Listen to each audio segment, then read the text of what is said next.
Nak tunaikan haji tapi risau kos haji semakin mahal?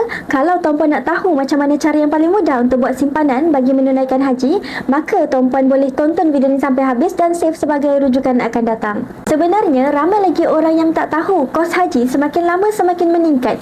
Peningkatan kos ini adalah disebabkan nilai duit kita yang semakin lama semakin mengecil.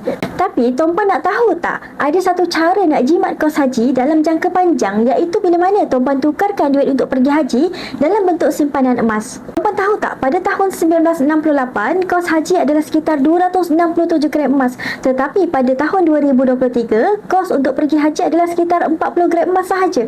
Nampak tak tuan-puan perbezaan yang sangat ketara bila mana tuan-puan tukarkan dana untuk pergi haji dalam bentuk emas? Maksudnya, kalau kita buat simpanan dalam bentuk emas, kos haji sebenarnya akan jadi semakin murah. Jadi bagi tuan-puan yang target nak pergi haji dalam masa 5 tahun, maka tuan-puan boleh konsisten menabung 1 gram satu bulan selama 60 bulan bersamaan 5 tahun. Hasilnya selepas 5 tahun, tuan-puan akan dapat sekitar 60 gram emas, maka ianya sudah pun cukup untuk menampung kos haji tuan-puan pada ketika itu. Pasti tuan-puan tertanya-tanya kan, kenapa emas Anis? Sebab emas kalis inflasi. Duit ringgit makin lama semakin jatuh nilainya, tapi emas, kalau tuan-puan nak tahu, ia kekalkan kuasa belinya. Jadi bagi tuan-puan yang nak mulakan simpanan emas sebagai dana untuk tunaikan haji, hubungi saya bantu cara bermula. Assalamualaikum.